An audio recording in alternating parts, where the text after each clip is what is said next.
Amici rossoneri, è il momento di scendere in campo, perché è tornato il Fanta dei milanisti. In palio ogni giornata ci sono maglie ufficiali del Milan, buoni Amazon da 100 euro e, tra i premi finali, iPhone 16, MacBook Pro 14 pollici e molto altro. 270 crediti per la rosa, mercato sempre aperto, ma soprattutto solo milanisti. Sfida gli speaker di Radio Rossonera e gli altri ascoltatori. L'iscrizione costa solo 19,99 € per tutta la stagione. Vai su fantalgoritmo.it/Radio Rossonera e affrettati, perché in caso di spareggio vince chi si è iscritto prima. Ritrovati amici di Radio Rossonera, buongiorno a tutti qui dalla radio, è lunedì 28 luglio del 2025, buona settimana, l'ultima di luglio che ci porterà a iniziare il mese di agosto, quello dove insomma il mercato ci sarà ancora, le amichevoli anche, ma si entrerà nel vivo della situazione con le prime partite ufficiali del Milan. Grazie a tutti quelli che ci hanno seguito, soprattutto mi verrebbe da dire, oltre a tutto il resto dei nostri appuntamenti, insomma che come al solito vi terranno compagnia anche dalla prossima settimana, quando non ci sarà più lo studio, quindi non ci saranno più le dirette dal prossimo lunedì, ma avremo tempo per aggiornarvi, andremo avanti a far video, obligo di riscatto, eccetera, ma non ci sarà più lo studio perché, come al solito, ci prendiamo un paio di settimane di stop dallo studio. La radio ovviamente andrà continuamente avanti tutti i santi giorni, ma non ci sarà lo studio. Ma grazie a tutti quelli che ci hanno premiato, ascoltato e magari hanno avuto anche il piacere di vedere soprattutto quello che è stato il post partita di Milan-Liverpool insieme a mister Emanuele Bottoni, quindi grazie a voi tutti. Vediamo se lo trovo, eccolo qua. Se volete mettere like, grazie, perché come detto ci fa ovviamente grandissimo piacere e gioco, è inutile nasconderlo, e vi iscrivetevi al canale perché come detto è l'altra opportunità gratuita di darci una mano. Molti di voi non sono iscritti. Se non volete più questo preambolo noiosissimo, iscrivetevi e io non sarò più costretto a farlo. Detto questo, parliamo ovviamente di mercato. La prima parte la dedichiamo alla situazione Ardon Jajari, visto che è la situazione più calda del momento, arrivati al giorno 46, 7, una roba del genere. Siamo arrivati un po' alla resa dei conti, parleremo di tutto quello che è successo nelle ultime 24-48 ore, quello che potrà succedere già da oggi, con il Bruges che torna a metterci la testa su e soprattutto capiremo un po' il perché ancora qualche contraddizione interna dentro di noi c'è. Tanto ormai del politically correct ormai sapete che non ci riguarda e non abbiamo, tra virgolette, problemi o peli sulla lingua o retropensieri nel dirvi le cose così come stanno. Quindi vi diremo ancora una volta qualcosina, qualche cortocircuito che purtroppo c'è stato anche per quanto riguarda Jajari.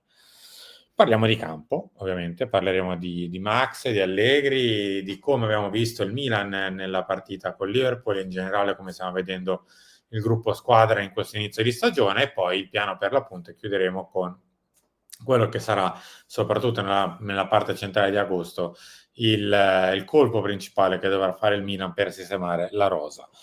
Come detto, iniziamo dalla questione Jajari, facciamo proprio veloce qui la situazione per quanto riguarda lo stato dell'arte attuale.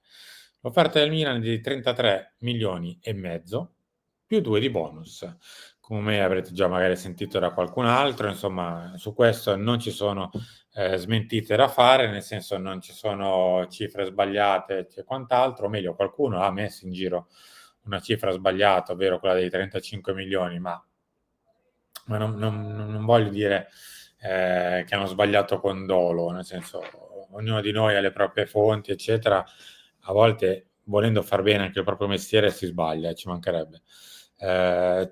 Diciamo che c'è qualcuno che sta costantemente sbagliando, ma evidentemente ancora quel telefono non lo si vuole proprio staccare e allora si continuano ad ascoltare cose sbagliate. Ma va bene. Ma torniamo a noi che forse è più interessante. Ardon Jajari, l'offerta del Milan è questa.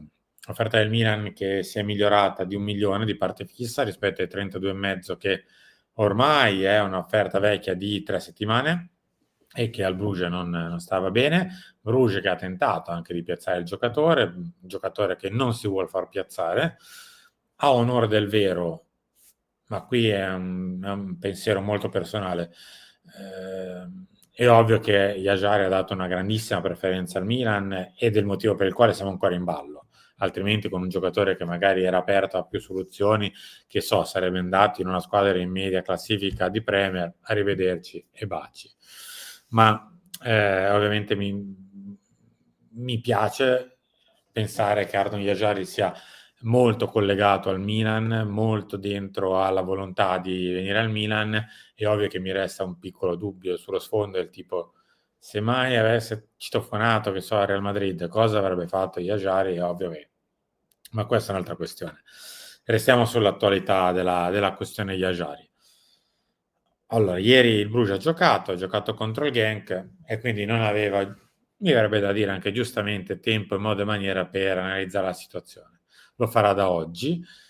Il Milan si aspetta che nel giro di poche ore, massimo pochissimi giorni, la questione si sciolga in un senso o nell'altro, perché il rilancio del Milan, che in realtà è quasi più una sorta di riformulazione dell'offerta, o meglio, la cifra totale, che è pur sempre 38 milioni all'incirca, 37 e mezzo, quello che è, prevede che, insomma, se prima era 32 e mezzo più bonus classici, quindi legati a presenze, gol, competizione e quant'altro, qui i bonus sono realmente molto semplici, è una sorta di spostamento all'anno prossimo del pagamento di quella cifra, di quei 2 milioni di bonus, quindi insomma è realmente quasi come se fosse un 37 milioni e mezzo stop. E quindi è ovvio che c'è stato un miglioramento dell'offerta precedente perché insomma il Bruges sa di poter fare affidamento su quella cifra. Ora, non è arrivato però il Milan ai 40 che chiedeva il Bruges, è una cifra altissima. Adesso, con tutto il bene che possiamo volere ad Ardon Yajari, io non so nemmeno se in questo momento li vale 40 milioni. Lo speriamo tutti che possa valere 40 milioni e lo speriamo ardentemente, visto che insomma siamo arrivati a un mese e mezzo e passa di trattativa e di quella posizione dobbiamo mettere un titolare, quindi lo speriamo tantissimo che possa arrivare e anche se lo dovessimo strapagare a questo punto pazienza, tanto ormai come detto siamo in ballo e balliamo fino in fondo. Qualche retroscena dalla vicenda. Avete già sentito anche qui su questo canale che ha rifiutato più di un'offerta ed è vero. Non ci sono stati, diciamo così, grandissimi rilanci in queste 3 settimane, anche se insomma si è tentato di un pochino di forzare la mano anche col Bruges stesso, ma tanto il Bruges non ci sente da quel punto di vista.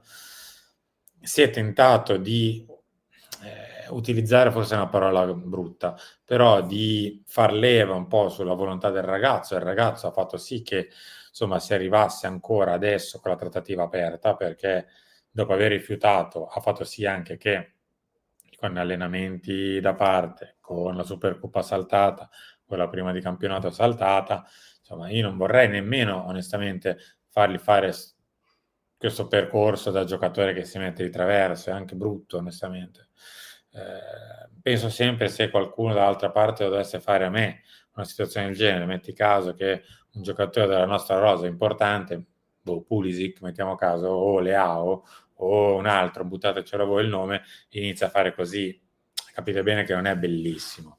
Però al di là di questo, ci aspettiamo una risposta al Bruges.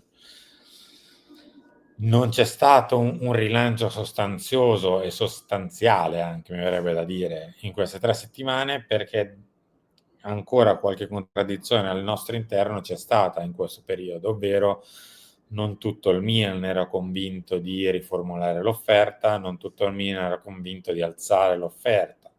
Magari anche ha ragione, perché come detto l'offerta era già bella sostanziosa, però insomma, se la parte sportiva di questa società ha individuato in Yajari il giocatore giusto, anche se dovesse mettere 3-4 milioni in più rispetto a quello che si era preventivato, pazienza. Anche perché la parte sportiva già si è vista sbattere la porta in faccia e qui ci colleghiamo quindi alla questione campo per Xhaka.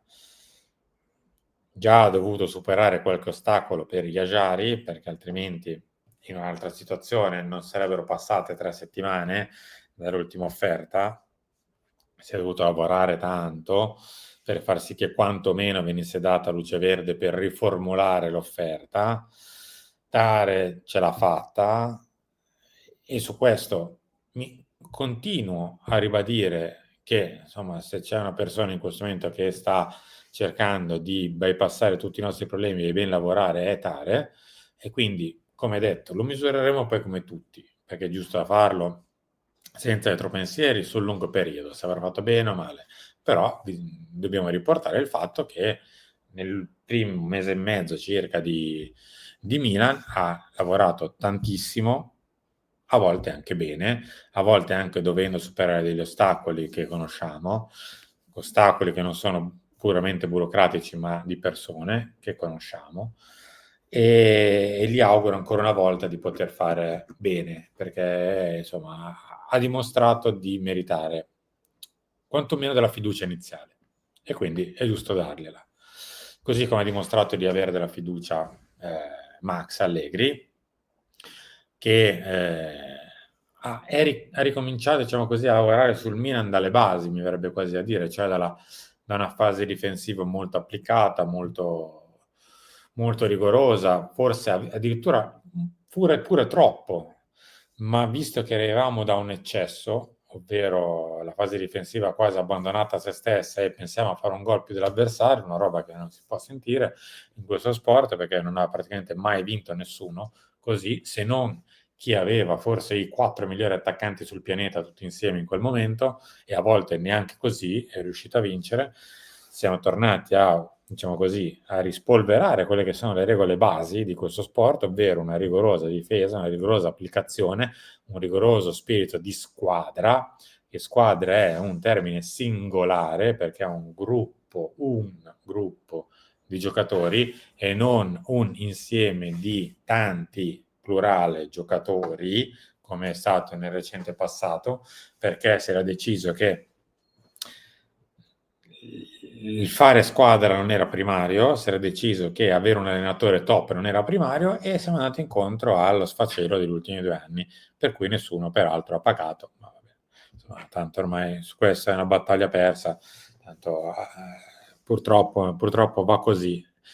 Speriamo che i nuovi che siano arrivati non sbaglino e cancellino gli errori del passato. Mi verrebbe da dire, si è capito ancora di più perché Max, Allegri e Tare volevano davanti alla difesa Granit Xhaka, forse ancora di più di Samuele Ricci, perché era quel giocatore, il loro piano A, quello esattamente che davanti alla difesa poteva fare quel mestiere che richiediamo a chi metteremo davanti alla difesa, un giocatore molto di ordine, anche in parte di fisico, bravo tatticamente a leggere i tagli degli avversari dentro l'area della nostra area di rigore, un giocatore anche forte fisicamente, con esperienza, che sappia giocare già fatto e finito di davanti alla difesa, e quindi capisco anche il perché Allegri e Tario volevano mettere davanti alla difesa quel tipo di giocatore, perché come abbiamo visto serve esattamente quel tipo di buttafuori tattico e tecnico davanti alla difesa. Ora, questo non vuol dire che stiamo bocciando Samuele Ricci, ci mancherebbe altro. Stiamo dicendo che per quel ruolo era fatto e finito come da sarto, il vestito era perfetto per Granit Xhaka. Samuele Ricci è altro tipo di giocatore e lo può fare con i suoi metodi, i suoi modi, magari con qualche diciamo così, lettura diversa, con dei piedi diversi, quindi magari migliori anche di Xhaka, però insomma capiamo anche che se c'è un disegno tecnico dietro, è giusto che il disegno tecnico vada a compimento, altrimenti rimaniamo come sempre delle incompiute. E le incompiute non funzionano mai, cioè, i compromessi non funzionano quasi mai nel calcio. Bisogna avere delle idee chiare e portare avanti un determinato tipo di progetto sportivo. Così come se si voleva Xhaka, così come se si vuole Yajari, è giusto che si abbia il margine di lavoro per poterlo fare. Max sta curando il malato Milan, poi penso, mi spero e mi auguro che a un certo punto qualcosina, diciamo così, della stretta che sta dando alla squadra lascerà andare, proprio per far sì che quando non affronteremo soprattutto squadre che verranno ad attaccarci e lasceranno tanto campo alle spalle, e lasceranno a noi la possibilità di assorbire l'attacco e poi ripartire, cosa che abbiamo visto, insomma, Allegri su questo veramente può fare dei libri, su come è capace a incassare, incassare, incassare come un pugile e poi una volta che ha incassato e il pugile avversario ha scoperto un po' la guardia, attaccare. Si è capito anche benissimo, e ve l'abbiamo detto per tutto il mese di giugno, che si sarebbe fatto esplodere piuttosto che dare via anche Rafael Leao. Rafael Leao per lui è fondamentale e lo stiamo vedendo il perché è il giocatore più tipico da ripartenza a campo aperto, che può fare anche, per paradosso, da solo una ripartenza, come abbiamo visto nelle prime partite. È un calcio molto semplice, molto scheletrico, come verrebbe da dire, molto difensivo, ma che si può trasformare in pochi passaggi in offensivo se hai i giocatori davanti con grandi qualità, grandi capacità di poter lavorare da soli, quasi da soli, senza, diciamo così, avere tutto un reparto che lo accompagna, e quindi capite bene che Rafael Leao è fondamentale, una punta di livello che sappia fare quel tipo di mestiere è fondamentale. Alexis Almacher, per paradosso, è fondamentale perché garantisce la copertura di 60-70 metri di campo, e diventa molto importante anche Ruben Loftus-Cheek, che quel tipo di calcio ha molto di più nelle gambe e nelle sue corde, perché è un giocatore che è capace di sfruttare molto di più gli spazi piuttosto che spazi corti, possesso, capacità di rincorrere l'avversario piuttosto che invece ricompattarsi e poi aggredire e ripartire, perché quella fase difensiva lì è capace di farla, ovvero ricompattarsi. Dover rincorrere l'avversario, leggere, diciamo così, l'inserimento degli avversari a campo aperto, bisogna saperlo fare. E in quel caso l'abbiamo visto, non è in grado di farlo. A Loftus auguriamo salute fisica e auguriamo concentrazione massima per 38 giornate. Se ha questi due aspetti, tecnica e fisico, su quello direi che non si discute. Se sta bene di salute e sta bene, diciamo così, di continuità, diventa assolutamente un buonissimo acquisto, ma bisogna sistemare quelle due situazioni, altrimenti diventa complicato utilizzarlo. Così come sarà complicato fare a meno anche di Fofana per fisico, eccetera.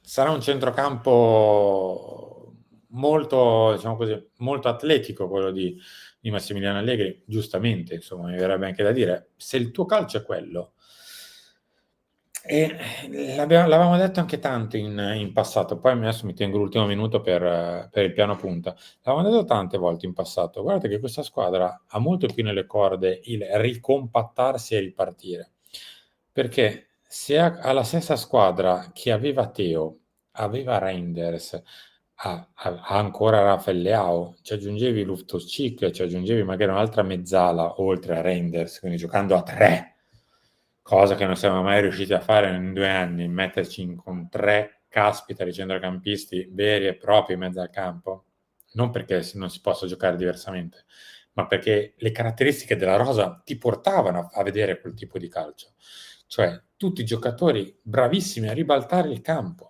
come in parte era stato anche lo stesso primo Milan di Pioli, che era bravissimo a ribaltare il campo e poi a togliere profondità. Il Milan di Pioli lo faceva alzando tanto la linea con Kalulu e Tomori. Allegri lo fa togliendo tanto campo alle spalle e ricompattandosi. Ma l'obiettivo è sempre quello, lasciare 60-70 metri di campo da riattaccare. E con la rosa che avevamo, e con la rosa che dobbiamo costruire, è l'ideale per poter sfruttare questa rosa. Purtroppo siamo andati dietro a pensieri astrusi di possesso palla, di regressioni, di spostamenti, di movimenti. Vabbè. Pazienza, abbiamo perso il tempo, abbiamo perso la Champions League, abbiamo perso i soldi, abbiamo perso i giocatori, ma nessuno, ovviamente, di questo paga, se non gli allenatori stessi. Il piano punta è molto semplice. A Max piace Vlahovic, su questo non si scappa. A Vlahovic non dispiacerebbe venire al Milan, c'è una questione economica importante e anche di sostituto di Vlahovic per la Juve, perché la Juve deve anche sostituire Vlahovic in questo, non è che potrà restare con David e basta. Quindi ci sarà del lavoro da fare in agosto, ma se c'è una punta nei pensieri di Max, editare prendibilina, che non è semplice, ma ha dei margini di prendibilità, non so se esiste questa parola, penso di no, è proprio Dusan Vlahovic. E il piano sarà avvicinarsi alle ultime 2 o 3 settimane di agosto, quando anche la Juve magari dovrà prendere una decisione, così come la doveva prendere il Bruges, la doveva prendere anche la Juve, e a quel punto fare all-in anche per la punta. E magari utilizzare queste 2 settimane che ci separano dall'inizio magari di una trattativa vera e propria, cercando di sfoltire ancora di più la rosa con quei giocatori che purtroppo anche qui sembriamo sempre i cattivi della situazione, ma però ogni tanto vanno anche dette le cose come stanno. A me sono Yalon da portare al Milan, e venderlo è stata la cosa giusta da fare, anche magari rischiando di non prendere tutti i soldi migliori possibili sulla terra. Alcuni giocatori possono essere ceduti, anche di quelli che magari abbiamo visto fare discretamente bene, come lo stesso Okafor, che magari facendo così porti a casa qualcosa, lo stesso Ciukwueze. Ci sono ancora dei giocatori da poter tagliare e andare a sistemare. Non parlo della difesa perché, insomma, sapete il mio pensiero, però anche su questo penso che la questione Malik Ciao sia abbastanza chiusa, a meno di un'offerta pazza, proprio perché si è reso conto Massimiliano Allegri che era da chiudere la questione Malik Ciao. Siamo arrivati in chiusura di questo editoriale, penso di aver detto praticamente quasi tutto, ma altrimenti ci ritroviamo come sempre a Brigolo di Riscatto tra poco con Enrico Boiani ancora presente. Grazie a tutti, a tra poco. Si trova la sigla.